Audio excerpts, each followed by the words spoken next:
They called me the housekeeper at my sister-in-law's wedding, so I showed them who runs the family. Have you ever been disrespected by your own family?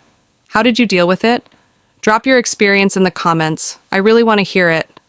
And if you believe everyone deserves to be respected for who they are, not how they look, please hit that subscribe button. It helps me share more stories like this with people who need to hear them. Have you ever been disrespected by your own family? How did you deal with it? Drop your experience in the comments. I really want to hear it. They say weddings bring families together. For me, it showed me just how far they'd go to push me out. I was married into a wealthy family where your worth was measured by your wardrobe, your last name, and who you sipped champagne with on weekends. I never fit the mold. My hands were always a little too calloused, my laugh too loud, my opinions too sharp. When my sister-in-law, Clarissa, was getting married to some startup tech prince, it was supposed to be the event of the year. But behind all the designer dresses and manicured smiles was something colder, contempt. Not from strangers, but from my own in-laws. They didn't see me as family, they barely saw me as human. So when I arrived at the wedding and was mistaken, not once, but multiple times as the housekeeper, I realized this wasn't just snobbery, it was war. And the worst part? My own husband stood there and said nothing. But let me tell you something. I didn't break. I didn't cry. I smiled. I watched. I played along. Because I knew something they didn't. I knew who actually controlled the family fortune. I knew secrets, old ones, dangerous ones. And I had a plan. This story is for anyone who's been underestimated, mocked, or quietly humiliated, only to rise up and show everyone who you really are. Thank you for being here, and welcome to this growing, resilient community. Before we begin, I would be so glad to know that my story reaches people in different parts of the world. Please tell me, where are you watching from? And if you believe in showing kindness, please hit the subscribe button. Now, let's begin. The rehearsal dinner was a glittering affair, all crystal chandeliers and clinking glasses. But Clarissa's voice cut through the hum like a knife. "You're not seriously wearing that, are you?"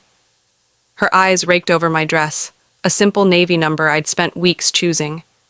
It wasn't cheap, far from it, but it didn't scream logos or drip with ostentatious wealth like hers did.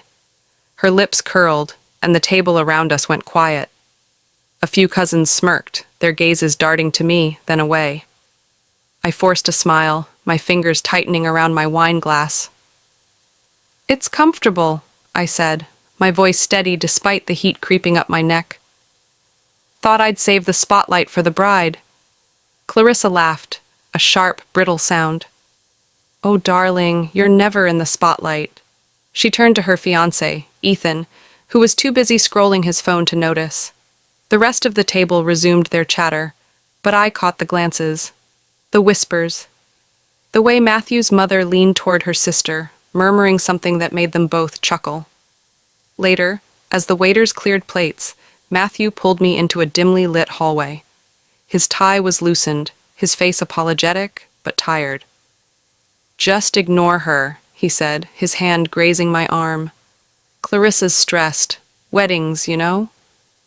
I looked at him, searching for the man who'd once promised to have my back. "She didn't say it because she's stressed, Matt. She said it because she meant it." He sighed, rubbing his temple. "You're reading too much into it. It's one night. Just don't make a scene, okay?" I didn't answer. I didn't trust myself to.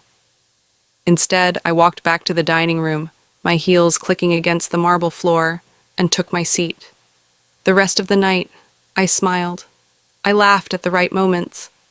I played the part of the dutiful wife, but inside, I was counting every slight, every barbed comment, every assumption that I didn't belong.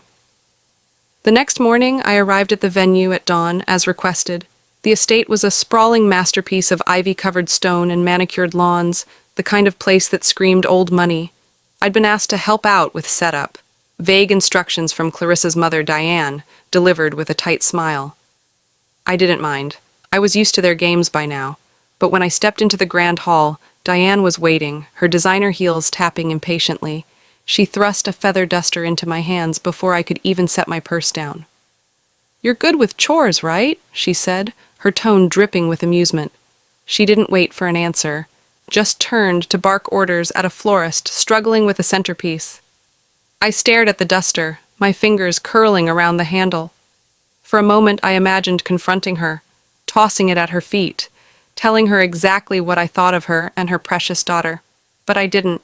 Instead, I smiled. "Sure thing, Diane," I said, my voice sweet enough to rot teeth. She didn't even look back. The morning wore on, and the slights piled up. A caterer mistook me for a staff member and asked me to fetch more napkins. A distant cousin handed me her empty coffee cup, assuming I was there to clean up. Even the venue manager, a harried woman with a clipboard, snapped at me to move faster when I carried a tray of glassware to the kitchen. I didn't correct any of them. I let them assume. I let them underestimate me, but I wasn't idle. While I dusted banisters and folded linens, I watched. I listened.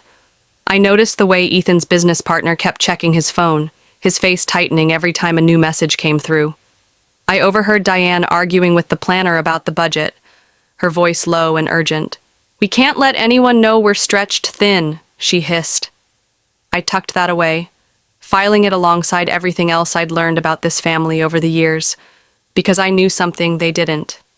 The family fortune, the one they flaunted so carelessly, wasn't theirs, not entirely. Years ago, when Matthew's father had been on the brink of losing everything, it was my family's money that bailed them out. My father, a quiet man who'd built his wealth from nothing, had loaned them millions, and when he died, the terms of that loan passed to me. Not Matthew, not Diane, me. I hadn't told anyone, not even Matthew. At first, it was because I didn't want to rock the boat. I loved him, or at least I thought I did, and I wanted to be part of his world. But as the years went on, as the snubs and sneers piled up, I kept that secret close. It was my leverage, my power, and today I was starting to think it was time to use it. In the kitchen, a caterer named Rosa handed me a stack of plates to carry to the dining area. "You're a lifesaver," she said, assuming I was one of her crew. "This wedding's a nightmare. The bride's mom keeps changing everything." I nodded, balancing the plates. "Sounds like Diane. What's she changing now?" Rosa rolled her eyes. "The menu, the seating chart, you name it. I heard her yelling about some investor pulling out last minute. They're freaking out." I kept my face neutral, but my mind raced. An investor pulling out? That wasn't just gossip. It was a crack in the facade. The family's wealth was a house of cards, and I held the deed to the table it was built on. As I carried the plates to the dining area, I passed Clarissa, who was posing for photos in her silk robe. She caught sight of me and smirked. "Oh, look, the help's here," she said to her bridesmaids, who giggled like trained seals. "Careful with those plates, sweetheart. They're worth more than your car." I didn't flinch. "Don't worry," I said, meeting her gaze. "I'm good at handling fragile things." Her smile faltered just for a second, before she turned back to her friends. I kept walking, my heart pounding, but my steps steady. She thought she'd humiliated me. She thought she'd won. But she didn't know what I knew. She didn't know about the loan or the clauses buried in the fine print. She didn't know that the mansion they were all so proud of, the one they'd mortgaged to the hilt, was legally mine if I chose to call in the debt. And she definitely didn't know about the file I'd found in Matthew's study last month. The one with emails between Ethan and a shady offshore account. The one that suggested their tech prince was less prince and more fraud. I set the plates down and glanced at my reflection in a gilded mirror. My dress was wrinkled, my hair slightly mussed from the morning's work. I didn't look like a woman who held the keys to an empire, but that was the point. They'd underestimated me from the start, and by the end of this wedding, they'd learn exactly who ran this family. But first, I had to play my part. I picked up the feather duster again, my smile sharp as a blade. Let them laugh, let them mock.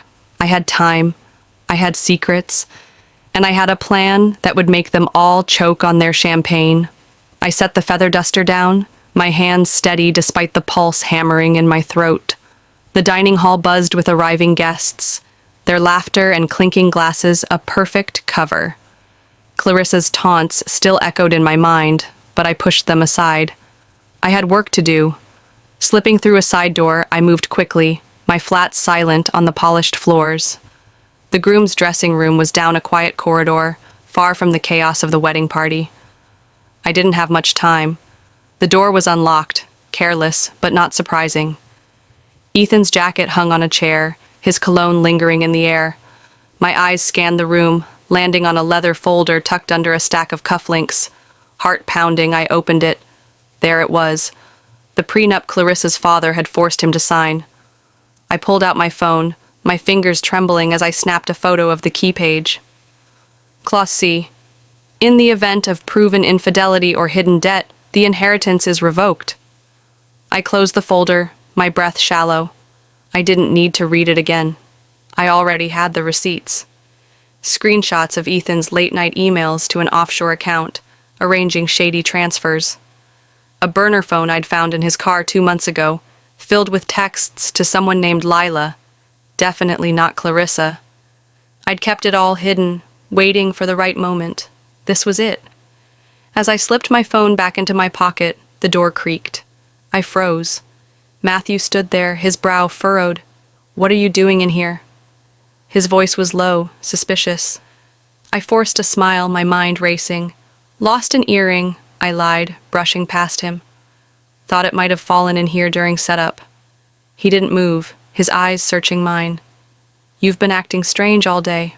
What's going on?" "Nothing's going on," I said, my tone light but my heart slamming against my ribs. "Just trying to survive your family's hospitality." I stepped into the hall, praying he wouldn't follow.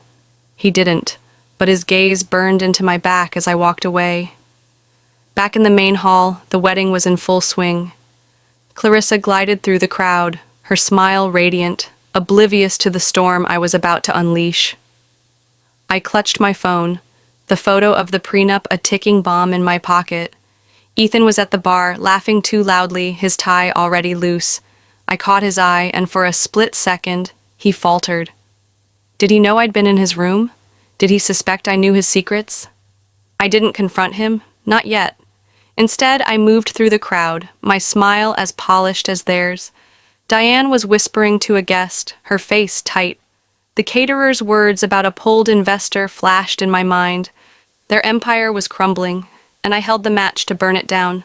But I had to be careful. One wrong move, and I'd lose everything.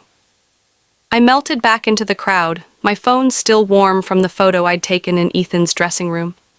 Matthew's suspicious stare lingered in my mind, but I pushed it away. The prenup's clause C burned in my memory. Infidelity or hidden debt would strip Ethan of the inheritance. I had the proof. Emails, texts, a burner phone. All of it was ready to detonate. As I rejoined the guests, Clarissa's laughter rang out, oblivious to the noose tightening around her perfect day. I kept my face neutral, but inside, I was counting down. The ceremony began, the string quartet filling the air with soft notes. Guests settled into their seats, fanning themselves with programs. I took my place near the back, my eyes scanning the room. Ethan stood at the altar, his smile forced, sweat beading on his brow. Clarissa glided down the aisle, her gown shimmering, her face a mask of triumph. I clutched my phone, my thumb hovering over the send button. Not yet. Then, halfway through her vows, Clarissa froze. Her voice faltered, her eyes locking onto the third row. A woman sat there, tall, striking, with a toddler on her lap. The child had Ethan's eyes, his sharp jawline. Whispers rippled through the crowd. Clarissa's bouquet trembled in her hands. "Ethan," she said, her voice barely a whisper. "Who is that?" Ethan's face drained of color. I don't know," he stammered, but his voice cracked, betraying him. The toddler babbled, reaching for the woman who stared straight ahead, unflinching. Gasps erupted. Clarissa's father, red-faced, stood abruptly and stormed out, his footsteps echoing. The officiant cleared his throat, trying to regain control, but the murmurs grew louder, the room buzzing with shock. Chaos unfolded. Bridesmaids rushed to Clarissa, who stood rooted, her eyes wide with betrayal. Ethan tried to approach her, but she shoved him away, her voice rising. "You lied to me!" Guests pulled out their phones, some filming, others texting furiously. Diane, pale and trembling, tried to usher people back to their seats, but no one listened. I stayed seated, my lips curved in a faint smile. No one noticed me. No one saw my fingers dancing across my phone minutes earlier, anonymously sending the prenup photo and Ethan's incriminating texts to every major guest. Attached was a simple note. Family secrets deserve to be shared. The emails about his offshore accounts, the burner phone's flirty messages to Lila, all of it was spreading like wildfire. Clarissa's scream cut through the noise. "How could you?" She tore off her veil, hurling it at Ethan. The toddler began to cry, and the woman in the third row stood, scooping the child up and walking out, her heels clicking. The room was a storm of whispers and accusations, but I remained still, my heart steady. They thought they could break me, call me the housekeeper, push me out. Now their world was crumbling, and I was the one holding the matches. The ceremony collapsed into a spectacle of shouts and shattered illusions. Clarissa's veil lay crumpled on the floor, Ethan's excuses drowned out by her sobs. The woman with the toddler vanished into the crowd, leaving a trail of gasps. My anonymous texts, photos of the prenup, Ethan's burner phone messages, his shady financial deals, had spread like wildfire, each guest's phone buzzing with the truth. Diane's frantic attempts to restore order failed as the room churned with betrayal. I sat quietly, my smile a blade, watching their empire crack. They'd called me the housekeeper, but I'd just turned their world to ash. That night, I slipped away from the chaos, the echoes of Clarissa's screams fading behind me. The estate was eerily quiet as I reached the suite I shared with Matthew. The door slammed open before I could touch the handle. Matthew stormed in, his face a mix of fury and disbelief. "What the hell did you do?" he roared, his tie askew, eyes wild. "The wedding's a disaster, Clarissa's a mess, and Ethan's getting death threats. People are saying you sent those messages." I stood, my posture calm, my voice steady. "I protected the family fortune. You're welcome." He froze, his mouth half open. The silence stretched, heavy and sharp. "What are you talking about?" he finally managed, his voice lower, uncertain. I stepped closer, meeting his gaze. "You think your family's wealth just happened? That mansion, the business, the lifestyle, it's all standing because of me." I let the words sink in, watching his confusion deepen. "Years ago, your father was drowning in a fraud scandal. He'd have lost everything. I cleaned it up. My money, my connections, my silence. In return, he transferred the business shares to me." Matthew's jaw tightened, his hands clenching. "That's impossible. He'd never—" "He did," I cut in, my tone cold. "Check the documents if you want. The shares are in my name, not Clarissa's, not Diane's, mine. I didn't just save the family, Matthew. I run it now." He staggered back, his face pale. "You've been lying to me? All this time?" I laughed, sharp and bitter. "Lying? Like you lied when you let them treat me like dirt? When you stood there while they handed me a broom and called me the help?" I took a step forward, my voice dropping. "I played along because I had to, but I'm done pretending." His eyes searched mine, grappling with the truth. "What do you want?" he whispered. "I want respect," I said simply, "and I want them to know who holds the keys." I turned away, my heart steady. The family meeting would come tomorrow, and I'd lay it all bare, the shares, the loan, Ethan's fraud. They'd mocked me, underestimated me. Now they'd bow. Because I wasn't just part of the family, I was its foundation. Matthew's stunned silence lingered in the suite, his face a canvas of betrayal and dawning realization. I'd dropped the truth like a guillotine. The family business, the mansion, their entire world rested on my name, my money, my secrets. His hands shook as he backed toward the door, muttering something about needing air. I let him go. The family meeting loomed where I'd face them all, Diane's icy disdain, Clarissa's theatrics, the cousins who'd sneered at my dress. They'd learn who held the power. For now, I stood alone, the weight of my plan settling like armor. They'd called me the housekeeper, but I'd built their empire, and I wasn't done. 2 days later, the estate was a ghost of its wedding day grandeur. Wilted flowers littered the halls, and the staff moved in hushed steps as if afraid to stir the air. I was in the study, reviewing the business documents that cemented my control, when a soft knock broke the quiet. I opened the door to find Clarissa standing there, a shadow of her bridal glow. Her lashes were clumped with tears, her face bare of makeup, her designer confidence stripped away. She looked small, fragile, like a bird caught in a storm. I didn't know, she said, her voice barely above a whisper, about the estate, the business, that you were the one keeping it all running. I leaned against the doorframe, my expression cool. No, I said, you didn't care to know. Her eyes dropped to the floor, her hands twisting together. I was awful to you. At the rehearsal, the wedding, I thought... She stopped, swallowing hard. I thought you were just... nobody. Matthew's wife. Someone we could push around. I let her words hang, the sting of them familiar, but dull now. You thought I was the help, I said, my voice even. You handed me a broom, Clarissa. You laughed while your mother and your friends treated me like I didn't belong, and you never once stopped to ask who I was. Her lip trembled, but she didn't cry. Not yet. Ethan lied to me, she said, her voice cracking. That woman, the child, and now the prenup, the texts you sent everyone. It's all falling apart. My father won't even look at me. He says the business is gone, that you... She paused, meeting my gaze for the first time. He says you own everything. I nodded, stepping into the study and gesturing for her to follow. She hesitated, then shuffled inside, her shoulders hunched. I sat at the desk, the documents spread before me like a map of their ruin. Your father transferred the shares to me years ago, I said. After I bailed him out of a fraud scandal that would have landed him in prison. I didn't ask for it. He insisted, said it was the only way to keep the family afloat.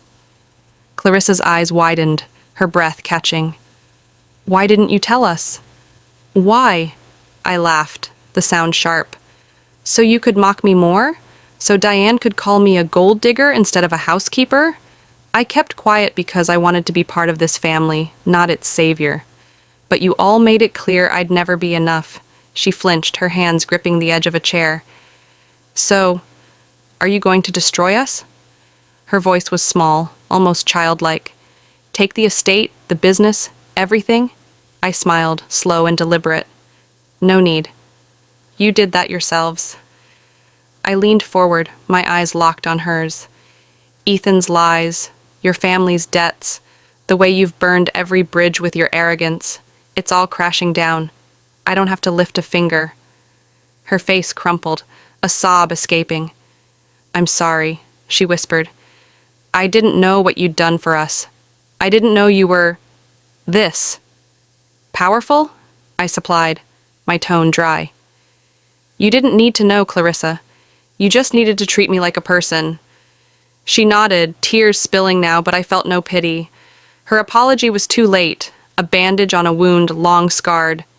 I stood, signaling the conversation was over. Go, I said. Figure out how to live without the mansion, the money, the lies. Maybe you'll learn something. She left, her footsteps fading down the hall. I turned back to the documents, my heart steady. The family meeting was tomorrow. Diane would fight, the cousins would beg, but I held the keys. They'd underestimated me, but never again. I wasn't just the housekeeper, I was the one who'd built their world, and I could tear it down. Clarissa's tear-streaked face lingered in my mind as I closed the study door behind her. Her apology, raw and desperate, changed nothing. The family's empire was crumbling, and I held the deed to its ruins. The documents on the desk, proof of my ownership, my power, felt like a crown I'd never wanted, but now wore with purpose. Tomorrow's family meeting would seal their fate. Diane's defiance, the cousin's entitlement, all of it would shatter against the truth. I wasn't just part of the family. I was its foundation. They'd mocked me as the housekeeper, but I'd been the one keeping their world upright. A week later, the dining room was a far cry from the wedding's opulence. The long mahogany table gleamed under muted chandelier light, but the air was thick with tension. I sat at the head, a place once reserved for Clarissa's father, Richard. He'd insisted I take it, his voice gruff but resigned when he arrived. "It's yours," he'd said, handing me the gavel of sorts, a nod to my control over the business shares and the estate. His eyes, heavy with defeat, avoided mine. Clarissa sat across from me, her face pale, her hands folded tightly in her lap. She hadn't spoken since she arrived, her usual fire snuffed out. Diane, beside her, clutched her wine glass but barely sipped, her lips pressed into a thin line. The cousins, once so quick to sneer, stared at their plates, their whispers silenced. Matthew sat to my right, his presence a quiet anchor. Under the table, his hand found mine, his grip warm but tentative. "You proved your point," he murmured, his voice low, almost awed. I squeezed his hand briefly, then let go, my gaze sweeping the room. "I didn't do this to prove a point," I said, my voice clear, cutting through the silence. "I did this because you left me no choice.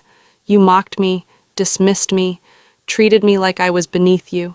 But I'm the one who saved this family when it was drowning, and I'm the one who decides what happens next." Richard cleared his throat, his voice hoarse. "We underestimated you. I should have told them about the shares, about what you did for me." He glanced at Diane, who looked away. "I'm sorry." I nodded, but my eyes were on Clarissa. She met my gaze for a moment, then dropped hers, her fingers twisting her napkin. No one spoke. No one dared. The room, once filled with their laughter at my expense, now bowed to my presence. They didn't see me as the housekeeper anymore. They saw me as the matriarch. If I were in my own shoes, would I have gone public with their secrets or handled it quietly?